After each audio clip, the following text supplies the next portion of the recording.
이명박 대통령의 친형 이상득 전 새누리당 의원이 저축은행으로부터 거액을 수수한 혐의로 오늘 검찰에 소환돼 조사를 받고 있습니다. 새누리당이 비박 주자들의 반대에도 불구하고 현행 경선 룰에 따라 대선 후보 경선을 치르기로 사실상 확정했습니다. 4만 명이 넘는 소비자가 근저당 설정비 반환을 위한 집단 소송에 나섰습니다. 올 상반기 시중은행의 순이익이 지난해보다 1조 원 이상 줄었습니다. 시청자 여러분 안녕하십니까? 생경제현장의 최현정입니다. 오늘 코스피 지수는 기관의 순매수에 1860선을 회복했는데요. 자세한 마감 시황 송주희 기자 연결해 들어봅니다. 안녕하세요. 네, 안녕하세요. 예, 코스피 지수가 어제보다 0.87% 오르면서 빨간불로 장을 마쳤는데요. 자세한 마감 시황 전해주십시오. 네, 오늘 코스피 지수는 어제보다 16.17포인트 오른 1867.82에 마감했습니다. 전날 뉴욕 증시가 미국과 유럽의 부진한 제조업 경기에도 불구하고 연방준비제도 이사회의 추가 경기 부양 기대감에 혼조세로 마감되면서 국내 투자 심리도 다소 완화된 것으로 풀이됩니다. 개인이 4천억 원 넘게 순매도했지만 기관과 외국인이 각각 3,159억 원, 197억 원 매수 우위를 보이며 지수를 끌어올렸습니다. 특히 투시는 지난달 22일부터 8일 연속으로 순매수 행진을 이어오며 5천억 원 넘게 사들였습니다. 업종별로는 통신업과 건설업이 2% 넘게 오르며 강세를 보였고 전기가스업과 서비스업, 화학 등 대부분 업종이 올랐습니다. 반면 운수창고와 보험, 음식료품 등은 하락했습니다. 시가총액 상위 종목 중에서는 LG화학이 전기차 배터리 사업 확대 기대감에 4.98% 오른 것을 비롯해 현대중공업과 SK이노베이션, KB금융 등이 상승했습니다. 기아차와 현대차, 현대모비스 등 현대차 3인방은 2분기 호실적에도 불구하고 경기 침체 우려에 약세를 보였습니다. 코스닥은 오늘 3.48포인트 오른 493.91로 마감했습니다. 네, 전자랜드에 이어서 올 상반기 최고 관심을 모았던 하이마트의 매각이 무산됐습니다. 시장에 관심이 몰린 빅들이 잇따라 자초되면서 M&A 시장 역시 급속히 얼어붙고 있는 양상인데요. 송 기자, 하이마트 매각 무산 배경과 함께 향후 국내 M&A 시장 전망까지 함께해 주십시오. 네, 투자은행 업계에 따르면 하이마트의 대주주 지분 매각이 우선 협상 대상자로 선정된 사모펀드인 MBK 파트너스와 가격차를 좁히지 못해 결국 무산됐습니다. 하이마트는 오늘 MBK와의 우선 협상 대상 기간이 2일로 종료됐고 MBK 측이 다시 2주간의 배타적 우선 협상 계약 연장을 요청했지만 매각 대상 주주들이 이를 거부했다며 협상 결렬을 선언했습니다. 하이마트 인수전 초반에는 롯데쇼핑과 이마트, SK네트워크스 등 국내 대기업들이 관심을 보이며 흥행이 예고됐었습니다. 하지만 유로존 위기가 지속되면서 SK네트워크스와 신세계 이마트가 중도에 포기를 했고 롯데쇼핑도 MBK에 비해 훨씬 낮은 가격을 써내며 사실상 인수를 포기했습니다. 내수 시장이 위축되고 있는 상황에서 고가의 하이마트를 인수하는 것은 무리라는 게 롯데 측의 결정 배경이었습니다. 특히 신동빈 롯데그룹 회장은 최근 계열사 사장단 회의에서 유로존 경제위기 확산 등 어려운 경제 상황에 대비해 전 계열사가 비상 경영 체제에 들어가라고 주문한 것으로 전해졌는데요. 수출이 아닌 내수 위주의 롯데가 비상경영을 선언한 것은 그만큼 내수 시장이 극도로 위축될 수 있다는 판단이 깔려 있다는 분석입니다. 이 때문에 롯데가 참여하고 있는 1조 원대 규모의 웅진코웨이 인수전에도 크게 베팅을 하기는 어려울 것이라는 전망이 나오고 있습니다. 이에 앞서 신세계도 내수 침체로 신규 사업을 벌이는 것보다는 기존 사업에 내실을 기할 때라는 판단하에 전자랜드 인수를 중도 포기했었습니다. 이처럼 국내 M&A 시장이 위축되면서 웅진코웨이는 물론 동양생명과 한국항공우주, ING생명, 아태법인 매각 등 각종 M&A에도 부정적인 영향을 미칠 것으로 예상됩니다. 특히 업황부진이 지속되고 있는 건설사 매물은 수차례 유찰되는 등 매각이 난항을 겪고 있는 상황입니다. 경제 상황이 악화되면서 매각 측과 인수자 측과의 가격 괴리가 커지고 있는 상황인데다 기업들도 과거처럼 무리해서 기업을 인수할 생각이 없는 것으로 보여 M&A 시장의 위축은 당분간 지속될 것으로 보입니다. 예, 그동안 계열사 펀드 몰아주기 판매가 업계의 공정한 경쟁을 저해하는 관행으로 여러 차례 도마에 오른 바 있는데요. 금융당국이 이 같은 관행에 대해서 적극적으로 규제에 나서기로 했다고요? 네, 그렇습니다. 앞으로 계열 운용사 펀드를 판매한 은행, 증권사, 보험 직원에게 인사평가에서 인센티브를 제공하는 관행이 전면 금지될 것으로 보입니다. 금융위원회와 금융감독원은 내일 열리는 제13차 금융위 정례회의에서 이 같은 내용을 담은 금융투자업 규정 개정안을 상정해 처리할 계획입니다. 규정 개정안이 통과되면 관련 규제가 즉시 효력을 발휘하기 때문에 당장 내일부터 계열사 펀드를 차별적으로 우대하는 행위가 당국의 규제를 받게 됩니다. 그동안 은행과 보험, 증권사 등 금융투자회사 창구 직원들은 계열사 펀드 상품을 많이 팔 경우 인사고과에서 높은 점수를 받는 경우가 많아 계열사 펀드 몰아주기 관행이 끊이지 않았었습니다. 실제로 상위 판매사 10곳의 계열사 펀드 판매 비중은 평균 45.4%에 달합니다. 금융당국은 앞으로 판매사에게 계열사 펀드를 팔 때는 계열사 펀드인 것을 고객에게 반드시 알리고 다른 운용사의 유사한 펀드도 반드시 권유하도록 강제할 방침입니다. 또 판매한 펀드에 대해 계열사와 비계열사 간 판매 비중, 수익률, 비용 등도 반드시 공시하도록 한다는 방침입니다. 예, 오늘 증시 관련 소식 송주희 기자에게 들어봤습니다. 고맙습니다. 고맙습니다.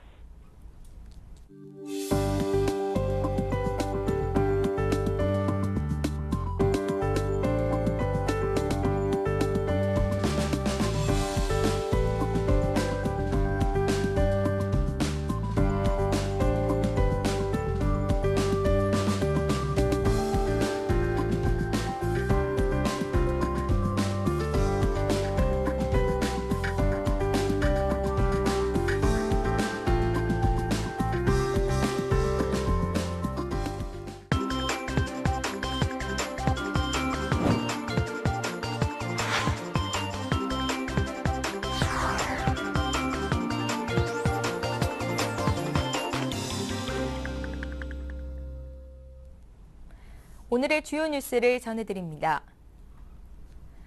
이명박 대통령의 친형 이상득 전 새누리당 의원이 저축은행으로부터 거액을 수수한 혐의로 오늘 검찰에 소환돼 조사를 받고 있습니다.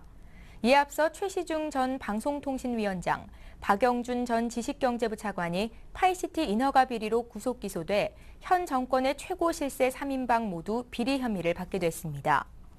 이 전 의원은 검찰에 출두하면서 돈을 받았느냐는 기자들의 질문에 검찰에 가서 성실히 조사에 응하겠다고 말을 아꼈습니다. 검찰은 이 전 의원이 17대 대선 직전인 지난 2007년부터 2010년까지 임석 솔로몬 저축은행 회장으로부터 6억 원 안팎의 금품을 수수한 것으로 보고 있습니다. 또 김창경 미래저축은행 회장이 이 전 의원에게 직접 금품을 건넸는지, 또 임 회장에게 로비용으로 전달한 현금 14억 원 중 일부가 이 전 의원 측에 유입됐는지에 대해서도 조사 중입니다. 검찰은 오늘 밤 늦게까지 이 전 의원을 조사하고 일단 돌려보낸 뒤 정치자금법 위반 또는 특정범죄 가중처벌법상 알선 수재 등의 혐의로 사전 구속영장을 청구할 방침입니다. 새누리당이 비박주자들의 반대에도 불구하고 현행 경선 룰에 따라 대선 후보 경선을 치르기로 사실상 확정했습니다. 새누리당은 어젯밤 시내 모처에서 황우여 대표 주재로 비공개 최고위원회의를 열고 경선 룰 논란에 대해 의견을 교환했습니다. 이 자리에서 최종 결론이 나지는 않았지만 현행 룰대로 할 수밖에 없지 않느냐는 쪽으로 의견이 모아진 것으로 알려졌습니다. 이에 따라 비박주자들과 협의는 계속하겠지만 진전이 없다면 오는 5일 또는 9일 최고위원회의에서 현행 룰대로 경선을 치른다는 방침을 최종 확정할 것으로 보입니다. 4만 명이 넘는 소비자가 근저당 설정비 반환을 위한 집단 소송에 나섰습니다.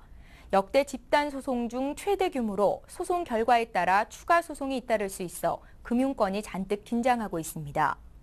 한국소비자원은 은행이 대출자에게 전가한 근저당권 설정 비용을 돌려달라는 집단 소송을 신청한 4만 2천 명을 대신해 최근 은행과 생명보험사를 상대로 집단 소송을 제기했습니다. 이들이 제기한 1인당 평균 피해액은 53만 원으로 승소하면 보상받을 수 있는 금액만 2,220억 원에 달합니다. 올 상반기 시중은행의 순이익이 지난해보다 1조 원 이상 줄었습니다. FN가이드에 따르면 하나, 신한, 우리, KB국민은행 등 4대 금융지주와 기업 외환은행 등 6개사의 상반기 순이익 추정치는 6조 8천억 원으로 지난해보다 1조 1천여억 원 감소했습니다. 하반기 전망도 밝지 않습니다. 가계 및 기업대출 부실화로 지난해 말 0.89%였던 대출 연체율이 올해 5월 말 1.37%로 껑충 뛰어올라 순이익이 심각하게 줄어들 가능성이 높기 때문입니다. 국세청이 미국계 사모펀드 론스타가 외환은행 지분 매각에 따른 양도소득세 3,915억 원을 돌려달라고 낸 경정 청구를 받아들이지 않기로 했습니다.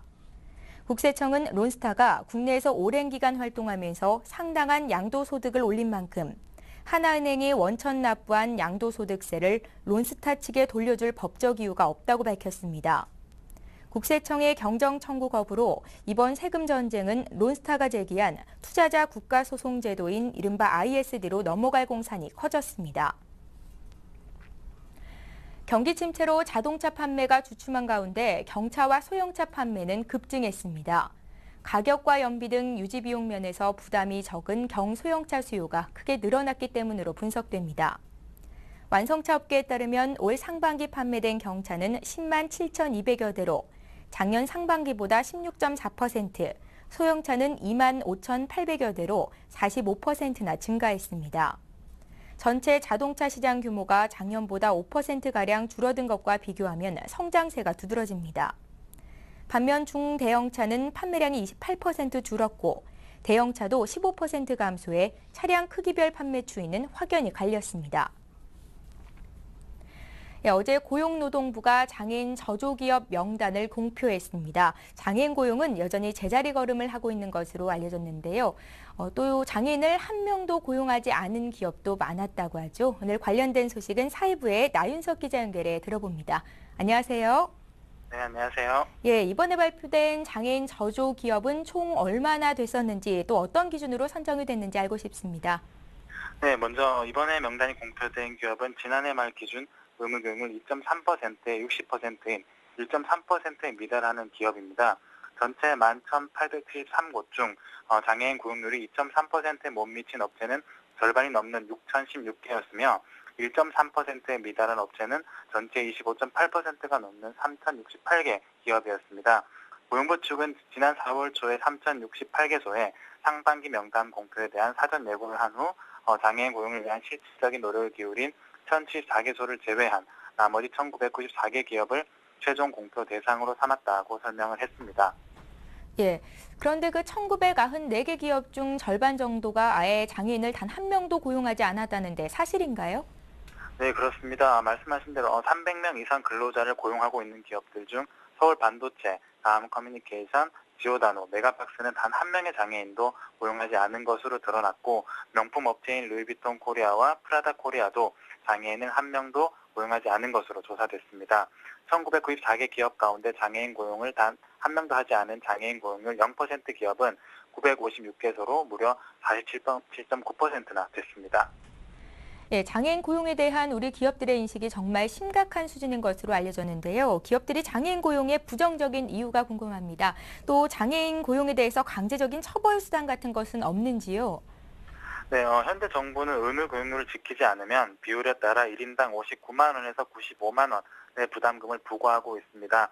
앞서 장애인을 한 명도 고용하지 않은 기업이라고 말씀드렸던 서울 반도체의 경우 장애인 의무 고용 인원이 33명이고 부담금은 3,100만 원을 내야 하는데 말하자면 기업 입장에서 장애인 33명을 고용하는 것보다 3,100만 원 내는 것이 더 이익이라는 생각을 하고 있는 겁니다.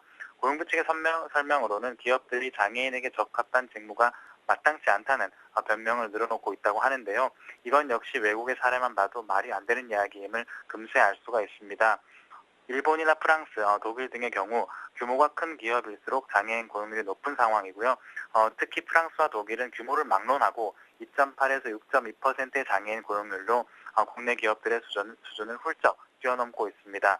우리나라 기업들도 이제는 G20 국가의 위상에 걸맞은 사회적 책임 완수를 더 이상 회피해서는 안 된다는 목소리가 높아지고 있는 까닭입니다.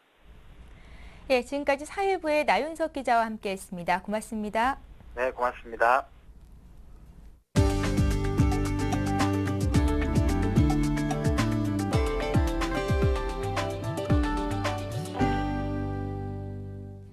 기아차 프라이드가 세계 3대 디자인상 중 하나인 2012 아이디어 어워드에서 수송 디자인 부분 동상을 받았습니다. 미국 산업디자인협회가 주관하는 아이디어 어워드는 독일의 IF 레드닷과 함께 세계 3대 디자인상으로 꼽힙니다. 기아차는 올해 모닝과 프라이드가 레드닷에서 본상을 받았고 모닝과 스포티지 R이 IF에서 본상을 수상한 바 있어 3대 디자인상을 모두 수상하는 그랜드 슬램을 달성했습니다. G마켓은 타이어 다이렉트와 제휴해 타이어 전국 무료 배송 및 장착 서비스를 실시합니다. G마켓에서 본인 차량에 맞는 타이어를 구매한 뒤 해피콜을 통해 가장 가까운 장착점을 선택하면 무료로 장착해줍니다. 현대중공업이 그리스 소재 선주사와 13,800TU급 컨테이너선 10척을 12억 달러에 수주했습니다. 이 선박들은 울산 조선소에서 건조해 내년 하반기부터 2014년까지 순차적으로 인도할 예정입니다. 하나은행은 대한불교 조계종 사회복지재단과 금융서비스 제공을 위한 업무 협약을 맺었습니다. 하나은행은 재단과 산하기관에 자금관리 컨설팅을 제공하고 재단과 사회공헌 협력 사업도 벌이기로 했습니다. 예, 오늘 생경제 현장은 여기까지입니다. 저희는 내일 이 시간에 다시 찾아뵙겠습니다. 고맙습니다.